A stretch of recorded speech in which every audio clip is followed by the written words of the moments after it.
Financera d'Assegurances patrocina Sapiens, un programa de recerca, d'anàlisi i neodivulgació, dirigit i presentat per Ferran Prat.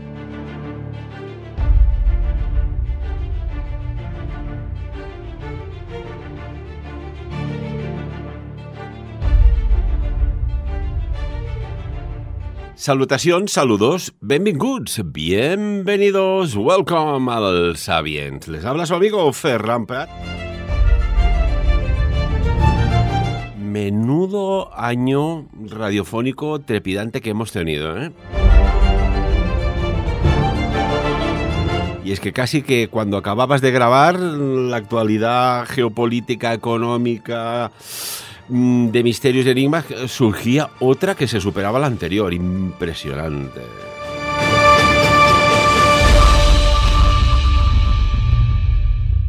Bueno, y tengo que decir que uno de nuestros grandes colaboradores, que tenemos muchos, que además será ponente del Congreso Sapiens en 2 conferencias diferentes, vaya valiente, ha sido, es y será la persona que voy a saludar. Tristán Castell de Pinós, escritor, profesor, buen día, buenos días o buenas noches, según a la hora que nos escuchan. ¿Cómo estamos? Pues muy bien, porque aparte hoy, 24 de julio, es mi cumpleaños y por lo tanto hoy vamos a hacer una celebración radiofónica. Lo normal es que por los cumpleaños yo reciba regalitos, o sea que a todos los que quieran pagarme pues un viaje a Egipto o cualquier cosa de este tipo, o por ejemplo a Londres al Museo Petri, que ya lo he pedido alguna vez, pues les recuerdo que hoy es el día de mi cumpleaños, es el momento de sacar la valentía y enviar aquí unos billetes de avión para que podamos hacer este viaje y os puedo explicar muchas más cosas. Digo, por pedir que no quede. Una pregunta, que yo tengo muchos déjà vus, me muevo por líneas temporales diversas. ¿Has dicho hoy 24 de julio? No, porque hoy 23 de julio... que además es la época de lo que se llama el amanecer ilíaco de Sirius en el horizonte de Egipto, y aparte de todo es el día después de Santa María Magdalena, ¿no? tan significativo, por cierto, pero que yo nací, entre los 2 días. Seguramente el parto fue durante la noche. Y entonces en las partidas de nacimiento, los documentos de nacimiento que tengo yo son muy curiosos. Algunos ponen el día 23 y otros ponen el día 24. Ah, es que decía esto, digo, hoy día 24 y estamos a 23, digo, aquí algo aquí la Matrix ha habido una interfase. Vale, aclaración aclarada, profesor. Bueno, debió ser como lo de Snoopy en una noche oscura y tormentosa, y entonces, pues bueno, los que anotaron, unos lo pusieron al 23, otros al 24, con lo cual estoy muy contento porque hago, una versión extendida del cumpleaños, ¿no?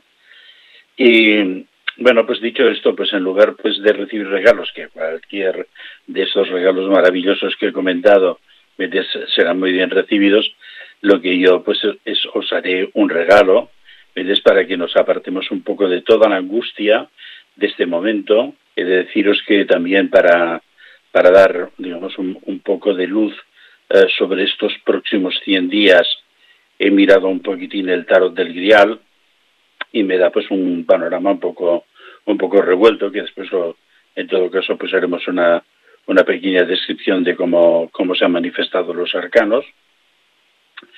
Pero me gustaría conectar un poco con el programa anterior, que estábamos hablando de las catedrales y de los incendios de las catedrales, de los atentados contra el espíritu religioso, ¿no? Y que hablamos un poquitín de que muchos de estos incendios habían precedido acciones después muy radicales, que el último incendio de la Catedral de Bourges parecía ser también, algo que estaba señalando un salto fuerte hacia adelante, que todo eso ha coincidido con este revuelo necesariamente hemos de pasar un poco, revisión a esto, del atentado contra Donald Trump, en la renuncia de Biden, la presentación, la amenaza de que la sustituta del señor Tutankamón, ¿no? De esta especie de muerto viviente, será Kamala Harris, ya pobre mujer que se llame Mala, ya nos da pues un tufo bastante complicado, pero esto miraremos después a ver qué nos dicen los arcanos, ¿no?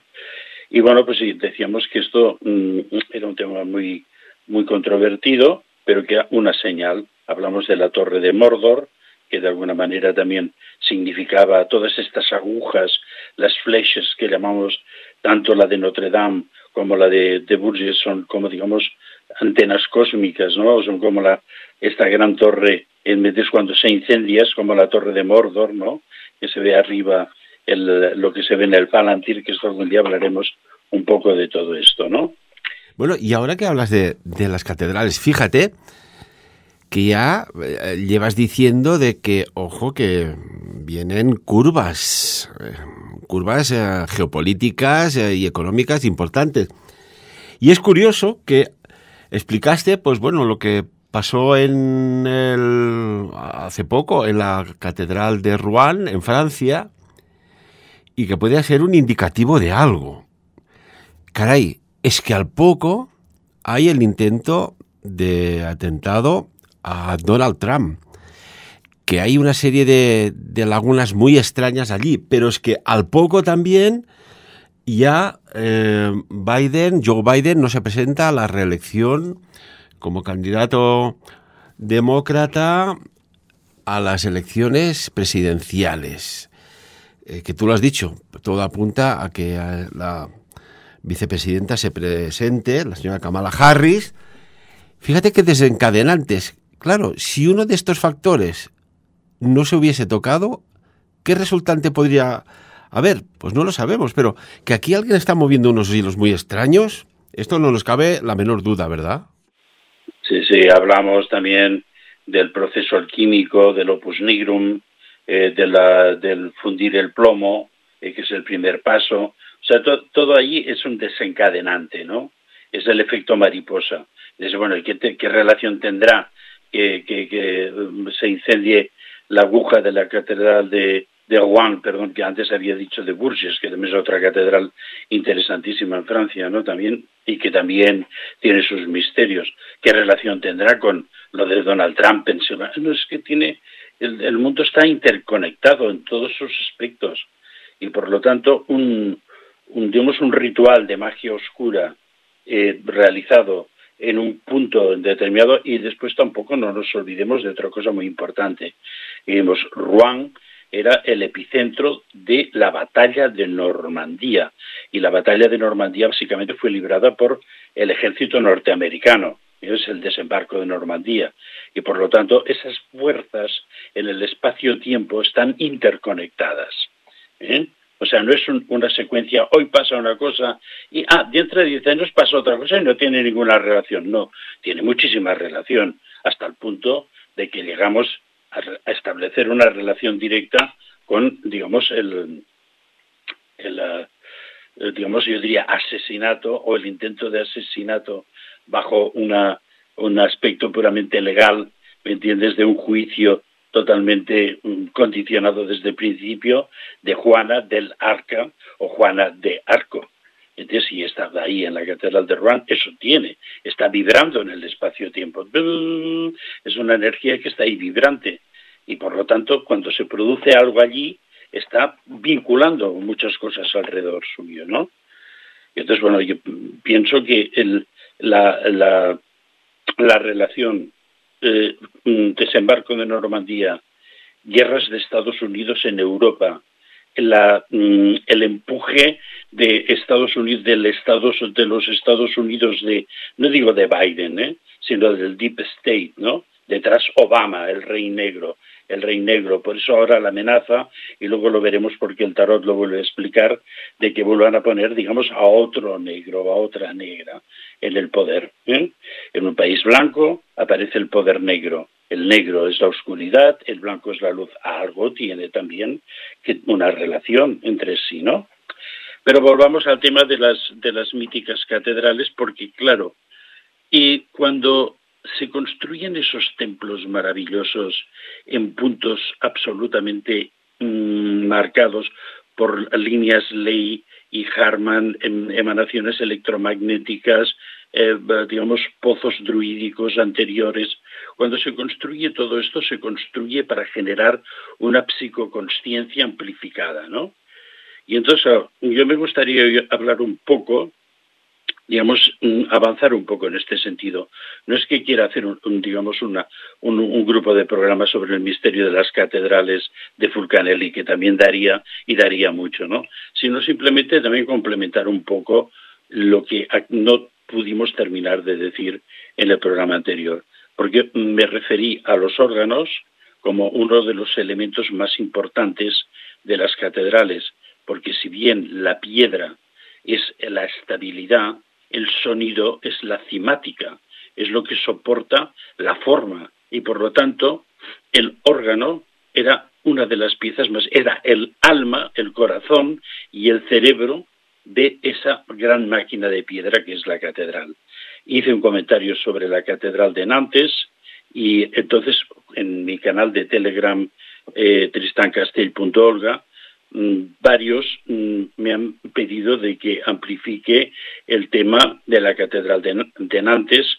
Lo hice a través del canal y entonces sobre todo me quedó en el aire terminar de explicar el tema del órgano y qué es lo que pasa con la relación música, piedra, destino, historia, y quiénes son los músicos que como grandes magos de ese devenir histórico, que condicionaron ese devenir histórico en el cual ahora estamos nosotros desfilando, en lo que llamamos presente, quién o quiénes fueron los que marcaron todo esto, ¿no? Y entonces hice una mención a Johann Sebastian Bach, ¿no? Pero antes quisiera terminar un poco el tema de las catedrales y hacer una alusión a Notre Dame una vez más. Para mí siempre ha sido uno de los lugares de referencia de la búsqueda del poder secreto. Es cierto también que cuando los Fulcanellis, porque es un grupo, no es una persona, los Fulcanellis escriben el misterio de las catedrales, básicamente está todo referido a Notre Dame. Y también es muy cierto que Notre Dame, cuando es restaurada por Viollet-le-Duc, se habían perdido una serie de grupos escultóricos de la fachada y él los sustituye por unos grupos escultóricos nuevos en los cuales se describe el trabajo alquímico. Esto es muy importante. Ya recordaréis también las famosas gárgolas de Notre Dame, que tienen también toda una serie de simbología muy importante en el trabajo de la alquimia, ¿no? Pero hay algo muy importante en Notre Dame que, gracias a Dios, no lograron destruir, y es el arpa de piedra. Porque claro, estamos intentando relacionar sonido, por lo tanto cimática, con materia, ¿me entiendes? Y entonces, ¿qué es lo que ocurre?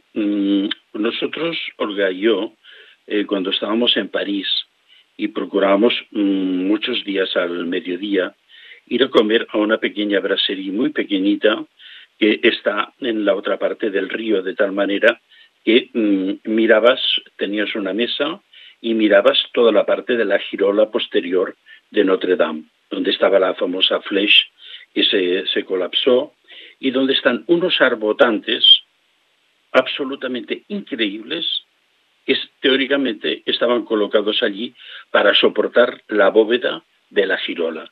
Pero claro, desde un punto de vista arquitectónico, cuando estás observando un día tras otro, desde esa obra maravillosa, ¿no? Es un despliegue de unos arcos de piedra finísimos, y claro, uno primero se pregunta, oye, ¿y esto cómo se aguanta? Porque claro, el arbotante o el contrafuerte se colocan en los muros externos de una catedral cuando la tensión de las bóvedas, la expansión de la fuerza de las bóvedas hace una presión excesiva sobre las paredes y podrían de alguna forma hacer que las paredes se abrieran y se colapsara la bóveda. Y entonces se colocan estos arbotantes. Pero los arbotantes de esta zona, yo pienso que era simplemente una estructura resonante, porque estos arbotantes no aguantaban nada. Se aguantaban a sí mismos y además no sé cómo no se caían las piedras, porque lo he analizado por activo, por pasivo, me he acercado, he mirado, he vuelto a reconsiderar y siempre he pensado esto. Y después lo he relacionado también con otras catedrales que también tienen estas finísimas estructuras de piedra. Son estructuras resonantes y es lo que le llamamos las arpas de piedra. Cuando un órgano está tocando a plena potencia, es un instrumento absolutamente perfecto, es el instrumento más perfecto que ha construido el hombre con materiales simples. Y cuando uno visita, tiene la suerte de poder ver qué es lo que hay detrás del órgano. Claro que hay unos tubos metálicos, las flautas, los flautines, hay unas estructuras de madera, hay unos teclados, etcétera, de materia sólida. Pero lo que hay detrás, que es lo que se mueve, es absolutamente impresionante. Son pequeñas tiritas de cuero que se aguantan y que entonces es lo que abren la lengüeta y permiten el paso, y cada vez que tocas una tecla eso se mueve y hay una estructura que se mueve detrás que, bueno, es increíble. Es una técnica tan absolutamente perfecta que solo lo han podido concebir mentes no humanas. Aquí volvemos un poquitín a lo de siempre. Y me gustaría, si queréis, si vais por el YouTube, hay una organista china que en la Catedral de Saint-Cernin, en Toulouse, para también todo lo que les interesa al mundo cátaro, por cierto, también es muy interesante, interpretando uno de los motivos de Interestelar de Hans Zimmer en el órgano de la Catedral de Saint-Cernin. Pero lo bueno no es lo que se ve, ¿no? La catedral magnífica, ella magnífica, la interpretación, la música de Hans Zimmer impresionante, que es que las cámaras captan las partes mecánicas del órgano. Y ahí lo podréis ver y os podéis quedar absolutamente extasiados y os haréis la misma pregunta que yo. ¿Esto es posible que lo hagan mentes humanas? Pues bien, hay más cosas todavía sobre todo esto. Las bóvedas de las catedrales, muchas catedrales, las famosas bóvedas góticas, cuando se hacen algunas restauraciones, en muchos casos se han encontrado algo que en un principio los arquitectos no han dado razón al hecho de que esto esté allí. Muchas de esas bóvedas están llenas de cántaros. Están llenas de cántaros, pero muchos ya no tienen ni asas, ni digamos el pitorro para que pueda salir el agua. No, son como unos cántaros que nadie decía, ¿y esto qué hace allí dentro? Claro, son esferas de cerámica y entonces muchos arquitectos dijeron, claro, todo esto es masa, pero entonces estas esferas de alguna forma reparten la carga y hacen más ligera la bóveda de tal forma que impiden que colapse y que se pueda hundir. Esto es la explicación básica. Otros que hemos avanzado un poco más han dicho, sí, es muy bien todo esto, pero claro, ¿qué es lo que ocurre con estos cántaros esféricos vacíos por dentro? Son amplificadores del sonido, de la transmisión del sonido. Imaginaros qué terrible perfección, ¿no? Conseguir con algo tan sencillo, con unas bolas, por decirlo, unas esferas de cerámica vacías por dentro, o sea, la teoría del típico cántaro del ceramista, es hacer descargar, tensión de las bóvedas y por otra parte amplificar y repartir el sonido por la piedra. Esto, a mi forma de ver, es absolutamente maravilloso, ¿no? Y bueno, ¿quién hizo una observación muy buena sobre todo esto? A mí me gusta mucho una descripción del órgano que hizo Joseph Ratzinger, Benedicto XVI. Ya sabéis que siempre he dicho que era un magnífico intérprete de Mozart, un buen pianista, que decía sobre el órgano: al trascender el mero ámbito humano, evoca lo divino. Su gran rango tímbrico, yendo de suave a un atronador fortísimo, nos recuerda la inmensidad y magnificencia de Dios. Y realmente yo creo que es así, que ese instrumento maravilloso es una puerta de audición, de penetración de lo divino en nosotros, ¿no? Yo os explicaré un poco mi experiencia personal, digamos que es mi regalito de mi día de cumpleaños.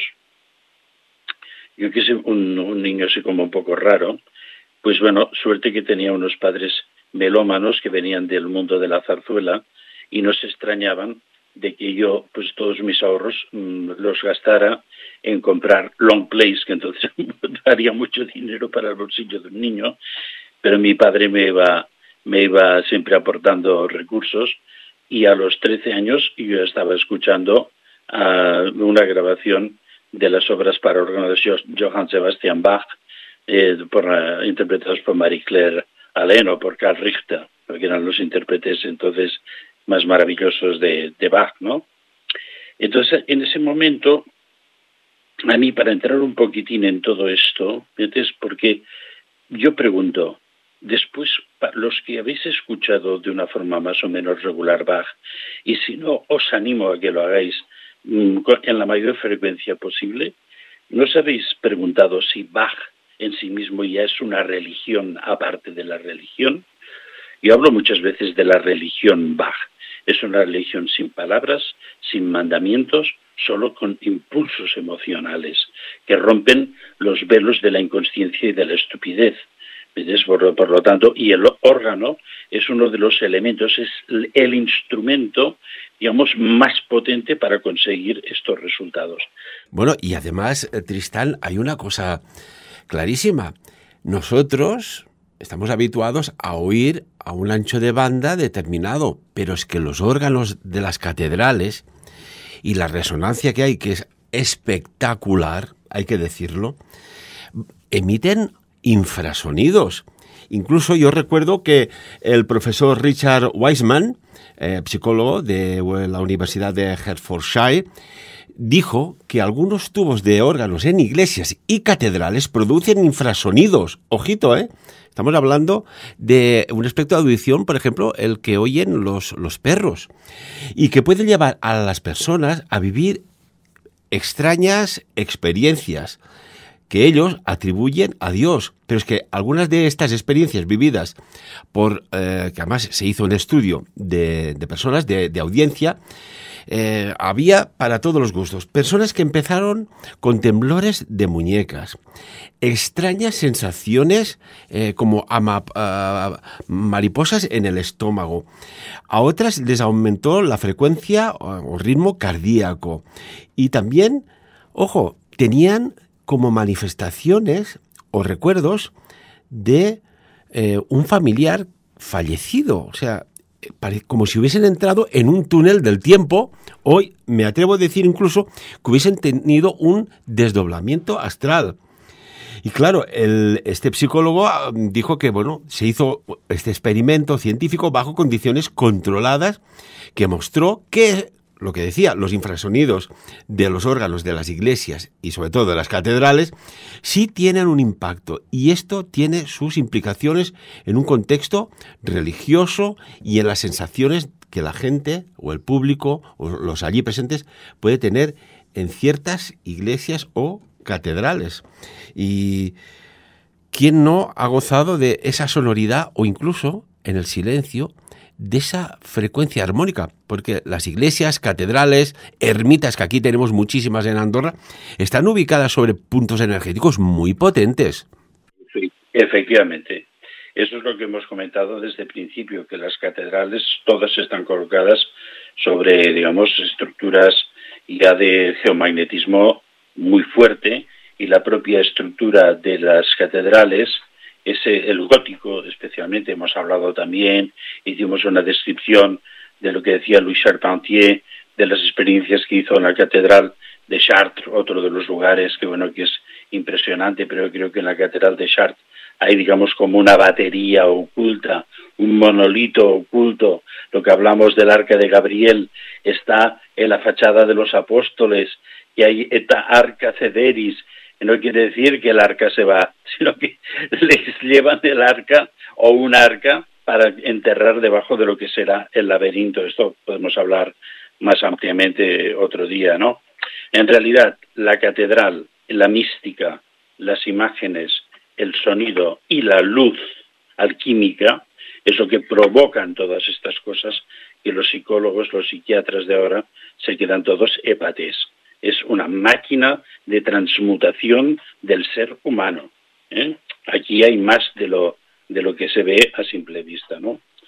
Pues bueno, yo siguiendo un poco con mi propio proceso, en aquel tiempo que yo muy jovencito, conocí la biografía de Albert Schweitzer, un hombre que nació en Alsacia. Su abuelo era organista, su padre era organista, él fue organista, no tan solo era un intérprete magnífico y muy reputado de la música de Bach, sino que se interesó por la construcción y la restauración de los órganos antiguos. Fue un especialista absoluto. Donde había un órgano que había tenido pues algún tipo de desperfecto, Albert Schweitzer pues volvía a reconstruirlo.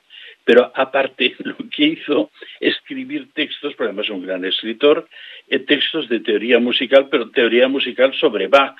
Y de hecho modificó tanto los criterios de interpretación de la música de Bach, que ha tenido, digamos, una resonancia, ese trabajo y esa actitud y esa forma de interpretar que alcanza pues a los intérpretes de nuestros días, ¿no? Esa personalidad era absolutamente increíble, pero además estudió medicina. Se interesó por, digamos, los casos más absolutamente perdidos del ser humano. Viajó a Gabón y entonces que había una masa, había unas leproserías absolutamente brutales, que hubo un hospital para leprosos, y con que no tenía más dinero, interpretaba Bach, ¿me entiendes? Y hacía recaudación de fondos y volvía a Gabón a curar a la gente.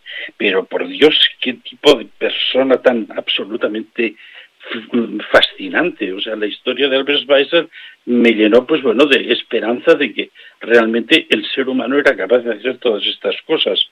Todo esto que hizo atravesando las dos guerras mundiales, con todos los problemas de ser alsaciano, que de pronto Alsacia era francesa y después era alemana, y los franceses consideraban a los alsacianos como alemanes, o los alemanes a los alsacianos como franceses, y todos los graves problemas que podéis imaginar.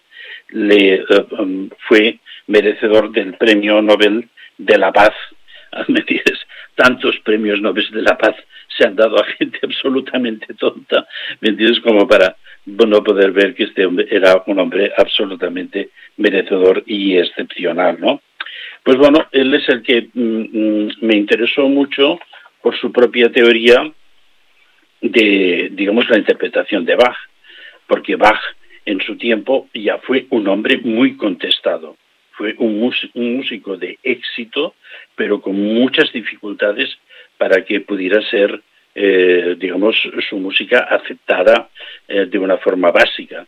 Y de hecho, pues bueno, sus éxodos entre Weimar, Köthen y Leipzig y otros lugares era simplemente porque había gente que le exigía solo música bailable, que la tiene muy buena. De hecho, las 6 suites para violonchelo básicamente también son un estudio de danza. Es algo maravilloso. Me pasé un año entero estudiando las 6 suites para violonchelo, sin escuchar nada más, y gracias a lo cual ahora, pues bueno, vivo, ¿me entiendes?, ese sonido de una forma totalmente integrada. Pues entonces él sobre todo tenía otro gran problema, que es que tenía una visión metafísica, una visión de Jesucristo digamos un poco contrastada sobre la visión del Nuevo Testamento, tanto en aquel tiempo luterano como estrictamente cristiano, y él veía a Jesucristo como una luz incorpórea que era capaz de curar y sanar todo. Y entonces eso fue el origen de que él, a través de su sonido maravilloso, pasara esta especie de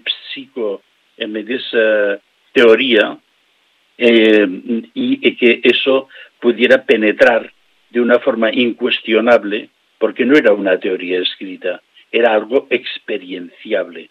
Y por lo tanto, cuando se experimentaba la música de Bach, entonces no había cuestionamientos, ni razones, ni teorías, ni enfrentamientos entre sectas, entre órdenes religiosas. Había la aceptación de algo superior, ¿no? Pues gracias a eso, yo os quiero aconsejar dos cosas.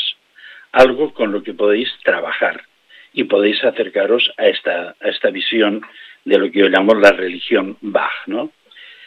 Una de sus primeras, su música coral, que se llama, los trabajos corales para órgano son extensísimos.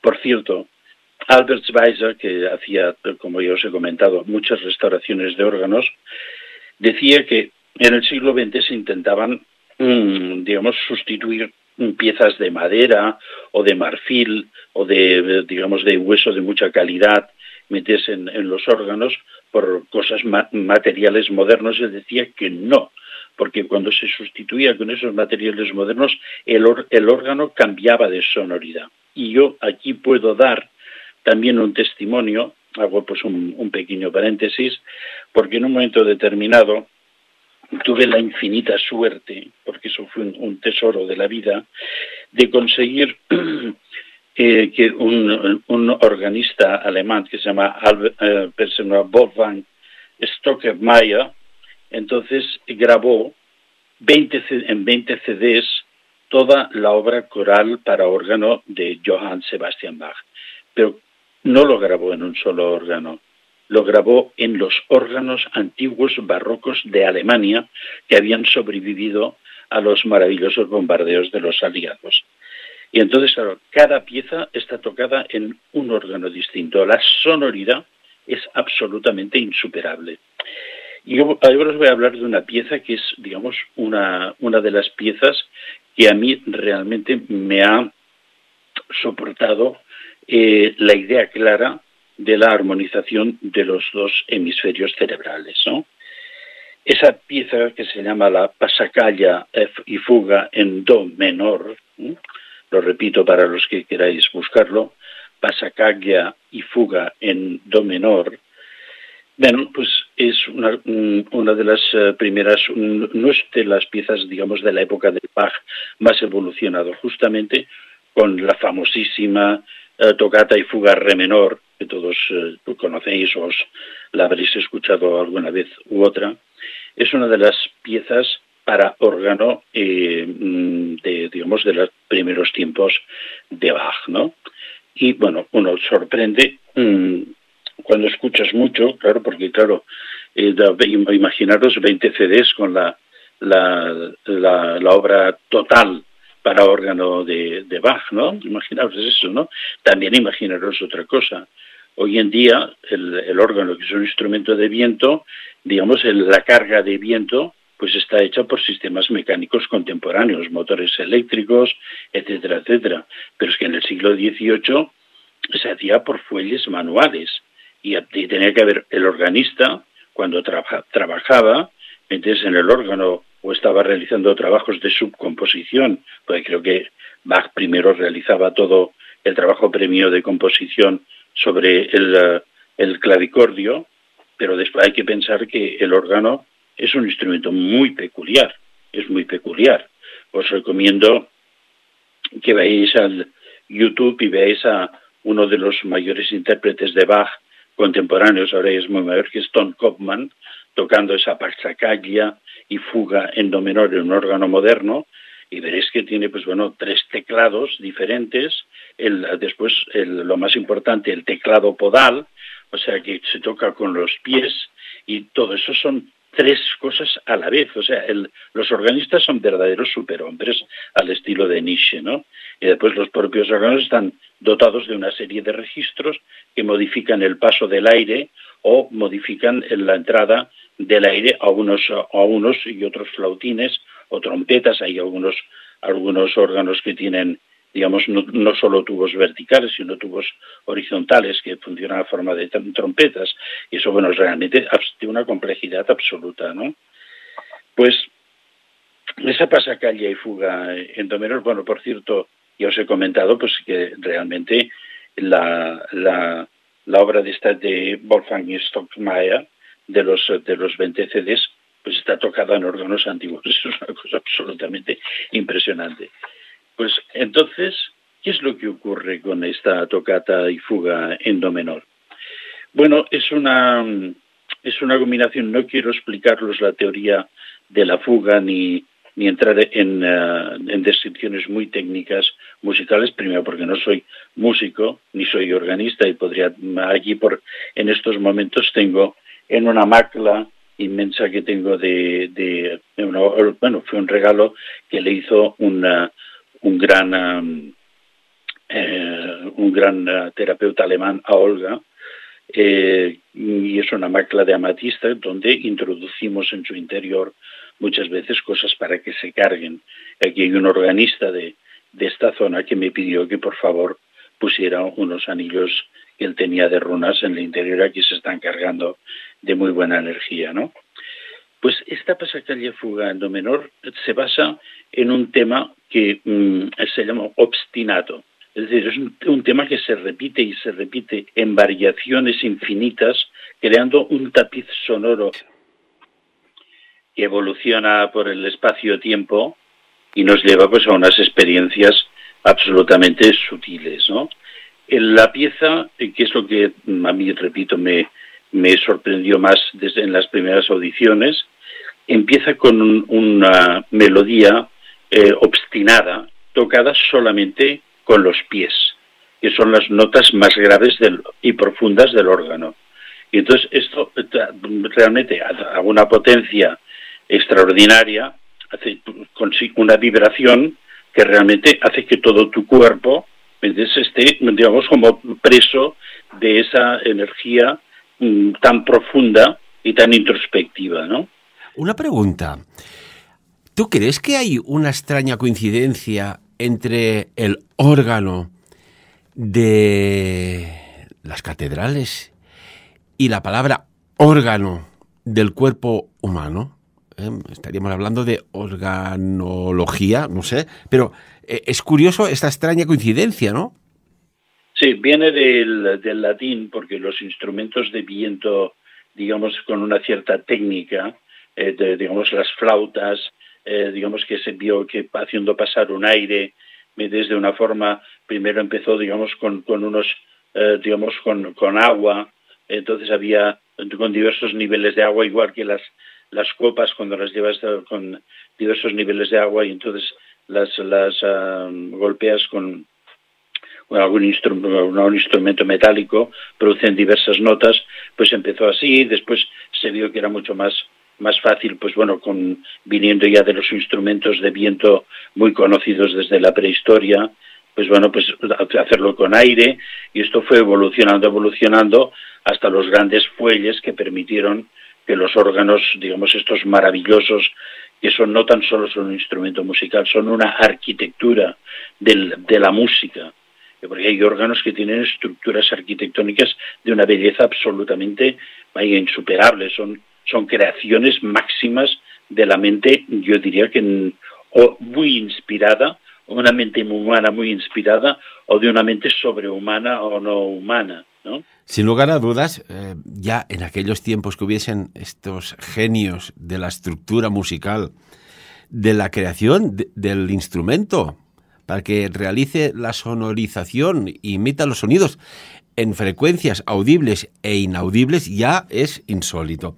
Te quería hacer una pregunta, porque seguro que después me dirán los oyentes, oye, ¿le podías haber preguntado, ya que hablabas de la Catedral de Notre Dame, que está en París, que del 26 de julio de este mes, que esto empieza ya, al 11 de agosto de este año 2024, hay los Juegos Olímpicos en París, Francia? ¿Hay alguna teoría de la conspiración por ahí o algo que nos quieras comentar? ¿O vamos a disfrutar de las buenas competiciones? Bueno, de momento uno de mis mejores alumnos que vive en París viene ya, me parece que hoy, porque quiere huir de París porque piensa que va a pasar de todo, ¿eh? Entonces este es un chico que tiene mucha sensibilidad y está muy abierto también, y entonces él siente que va a ocurrir algo.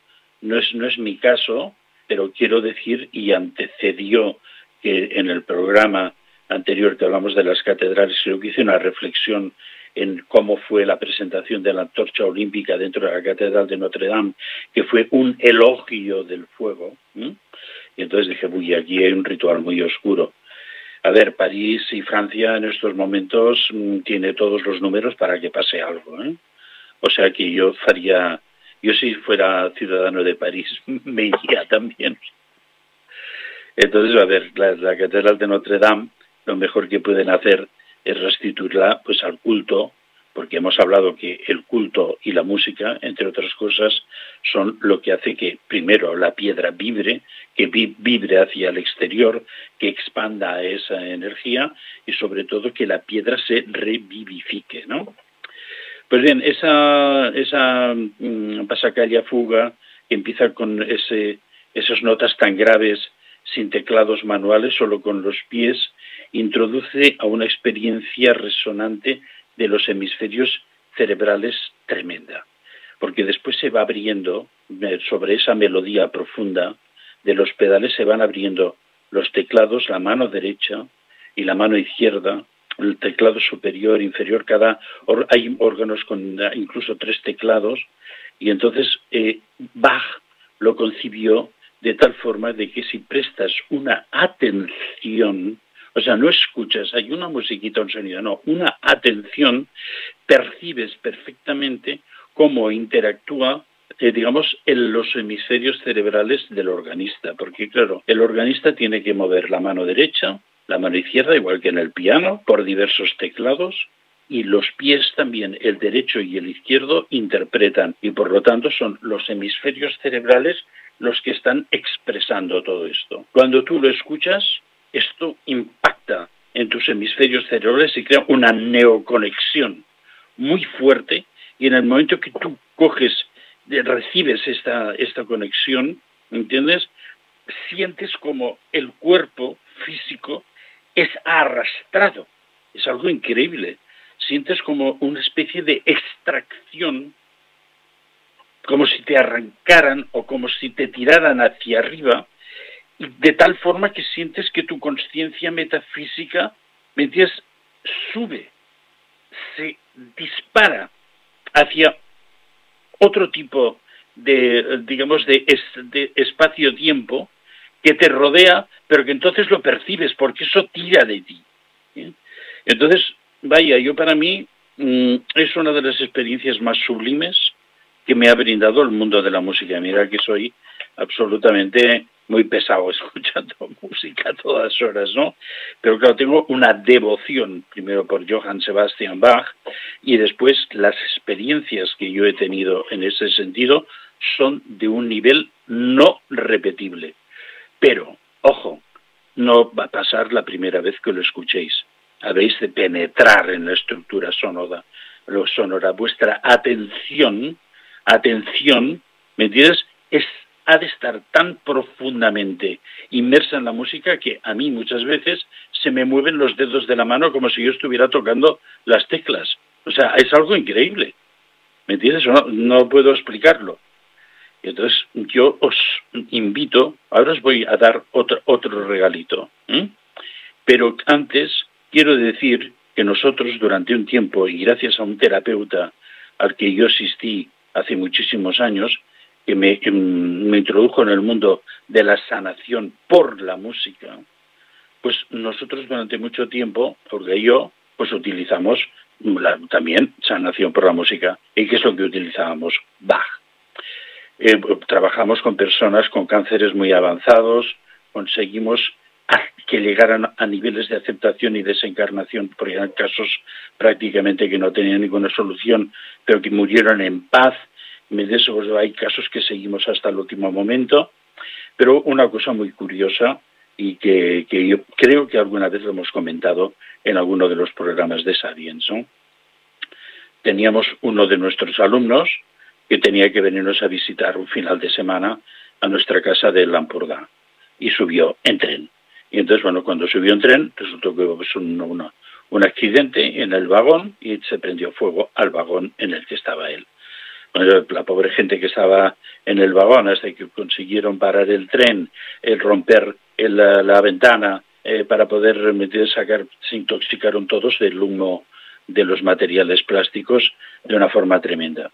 Hasta el punto de que él llegó a la estación cercana a donde vivíamos nosotros y cogió un taxi. Estuvo a punto de ir con el taxi al centro de atención médica porque estaba francamente muy mal. Pero su espíritu interior le dijo que no, que viniera primero a casa y que, digamos, nosotros le aconsejáramos qué debía hacer. Cuando lo vimos venir tenía la cara de color gris, o sea, era una cara de muerto. Y entonces inmediatamente lo que hicimos fue estirarlo en la camilla y entonces le hicimos nada, muy sencillo. Oyó entera con con un aparato muy bueno de reproducción de sonido que teníamos y que ahora lo tengo en este estudio, porque en esta casa hay aparatos de sonido por todas partes, escuchamos música en toda la casa. Y entonces, escuchó solo la tocata fuga re menor de Johann Sebastian Bach. Las pantallas colocadas cerca de su cabeza, presenté la vibración en todo el cuerpo y en ese tiempo ese hombre quedó totalmente liberado de la toxicidad que había penetrado en su cuerpo. O sea, esto es una de las cosas, la dejo como apunte para los que queréis seguir por este camino que es muy interesante. Otra cosa muy importante y que nos va a conectar también con cosas del espacio-tiempo incomprensibles. Johann Sebastian Bach, cuando era ya un hombre muy mayor, vivió hasta me parece que murió a los 65 años, o sea, relativamente joven, pero mayor para su tiempo, que las expectativas de edades muy longevas tampoco eran muy brillantes, ¿no? El rey Federico II el Grande de Prusia era muy aficionado a la música, tocaba bien el clavicordio y era aficionado a componer melodías y de pronto su inspiración le dio unas melodías muy misteriosas y sintió que aquello no era normal. Y entonces hizo llamar a Bach para enseñarle y que Bach diera, pues, esto vale la pena o no vale la pena. Entonces, Bach, que entonces estaba, tenía ceguera prácticamente, era muy mayor, pues se acercó a Sanssouci, que era ese palacio que se hizo construir Federico II el Grande, donde él se reunía con artistas y con pintores, escultores y, gente del mundo del amor, ¿me entiendes? Pues en plena libertad. Pues entonces se acercó Bach, el rey se sentó al clavicordio, tocó esas piezas, Bach dijo, esto realmente es muy bueno, y entonces le pidió sentarse él y improvisar sobre esas piezas, ¿no? Y entonces empezó a improvisar sobre las piezas, el rey quedó fascinado, y pero Bach era muy mayor, y entonces, tuvo que regresar a su casa, y entonces preparó conversaciones, las hizo escribir por sus hijos, tenía 3 hijos que eran músicos también, y su primera mujer también había sido música, Ana Magdalena, y entonces se lo envió al rey con el título de ofrenda musical. Pero él quedó totalmente, por esa matemática que el rey había acertado a descolgar del mundo de la inspiración, quedó totalmente fascinado y empezó a construir y a construir y a construir algo al que le dio un nombre que mucha gente no le presta mucha atención, pues se llama el arte de la fuga, y todo el mundo piensa, esta es la tocata fuga romana, no sé qué, todo esto. No, es una penetración absolutamente increíble en el mundo del sonido, conectivo. Tristán, estamos ya a la recta final del programa. Yo quería, aparte de este tema tan concreto, tan interesante, preguntarte, un flash, ¿qué nos deparará tus 2 conferencias del próximo Congreso Sapiens del 5 de octubre, sábado 5 de octubre, en el Hotel Roc Blanc, aquí en Andorra? Pero una cuestión, estás hablando de música, de frecuencias, de además que a determinada frecuencia está demostrado que se reduce el estrés. Por tanto, si reduces el estrés, hay como una relajación celular, mental, biológica, se mejora el rendimiento cognitivo.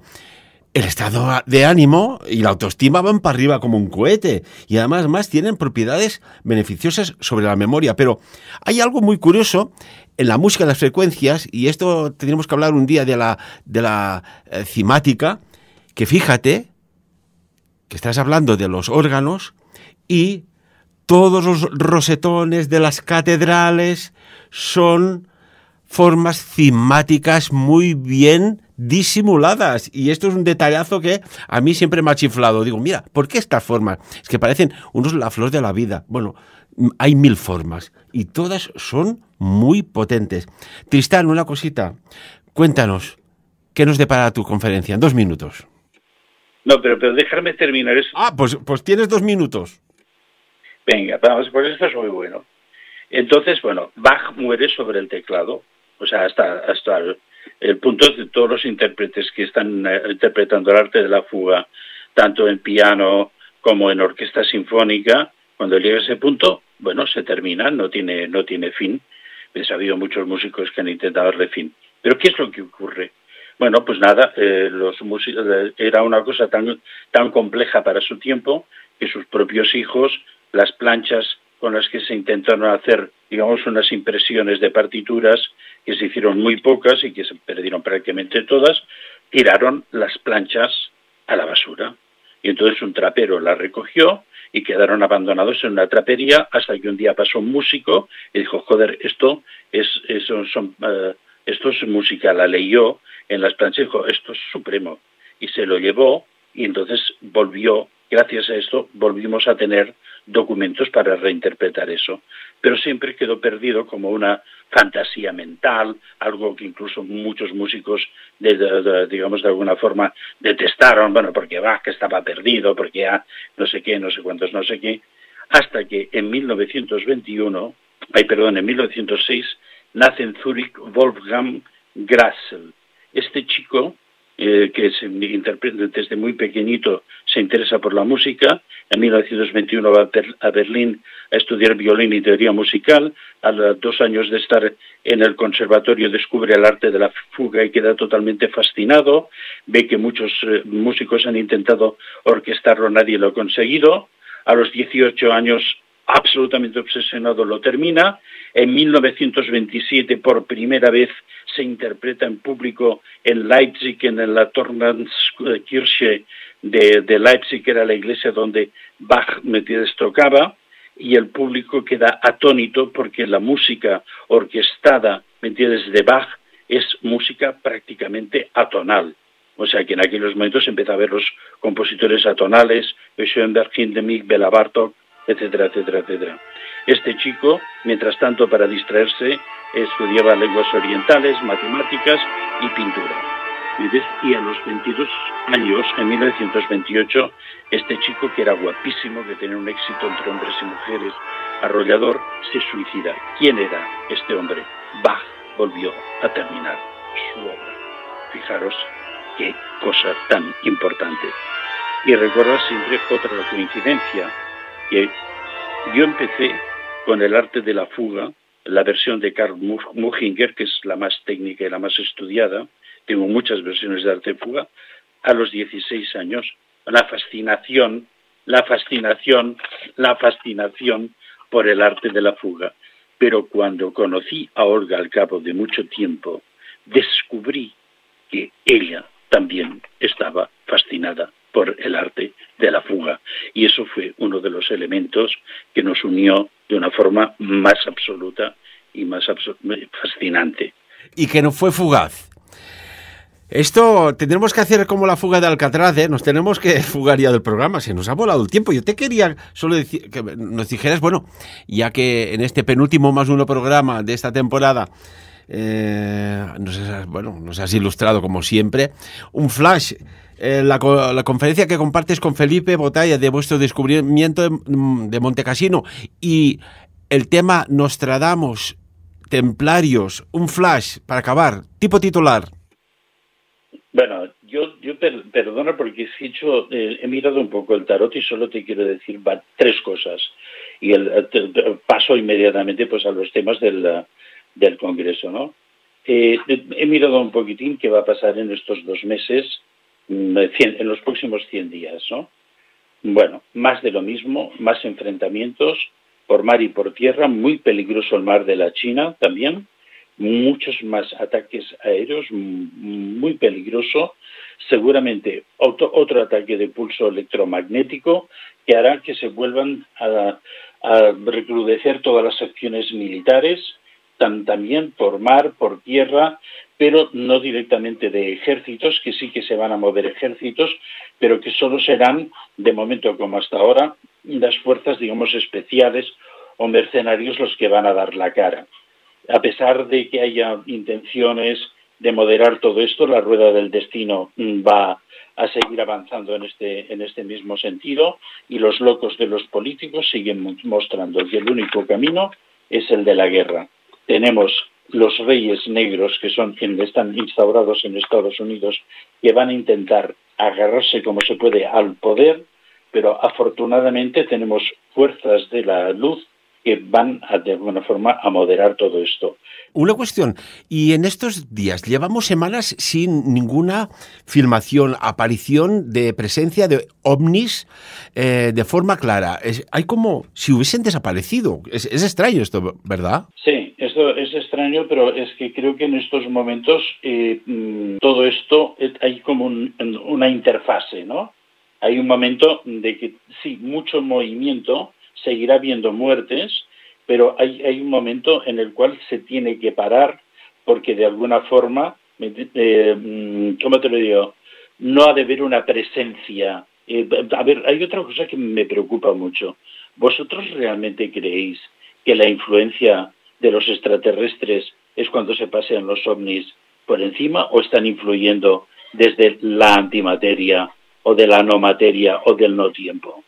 Damos demasiada importancia al tema de ver cositas en el cielo cuando realmente lo que está pasando es algo que no podemos percibir. Miraré también en el Congreso, hablaremos de lo de Montecassino, hablaremos de los exorcismos, de todo lo que pasó parecido a lo que está pasando en las catedrales, en el monasterio de Montecassino. Hablaremos de Nostradamus, pero vamos a hablar mucho de su vida secreta. Estoy en un proceso de investigación, estoy moviendo a toda mi gente por todas partes para poderos brindar algunas informaciones muy interesantes. Qué maravilla. Pues ya de antemano te lo agradecemos. Y hablo en nombre de los miles de seguidores que tenemos en Sapiens. Y advierto, el tema de Donald Trump no está fácil. Van a intentar matarlo otra vez. O sea, hay una orden secreta que lo está protegiendo, que yo he hablado de esa orden secreta en uno de los programas anteriores, y que se me ha dicho que esa orden secreta está protegiendo a Donald Trump, pero que los del Deep State van a intentar conseguir que no llegue a las, a las elecciones por su propio pie, por decirlo de alguna manera. También se anuncia graves problemas por el tema del anticristo en el Vaticano. Hay unas fuerzas... Bueno, profesor, que nos tenemos que ir, que ya estamos sobrepasados del tiempo. Hablaremos más adelante, haremos algún programa en formato Zoom, si te parece, de actualidades, de movimientos que hay. Nos vamos, estamos fuera de tiempo. Señoras y señores, Tristán, profesor, muchísimas gracias, estimado amigo. Gracias a vosotros, pero recibid esta ofrenda musical como un regalo de vuestro amigo Tristán Castell de Pinós en el día de mi cumpleaños. Muchísimas gracias. Y recuerdos a tu estimada y también oyente de Sapiens, poeta Olga Castells. A los dos y a todos vosotros, amigos, fuera de tiempo nos despedimos. Y de lo tratado aquí, como siempre, ojo, que cada uno saque sus propias conclusiones.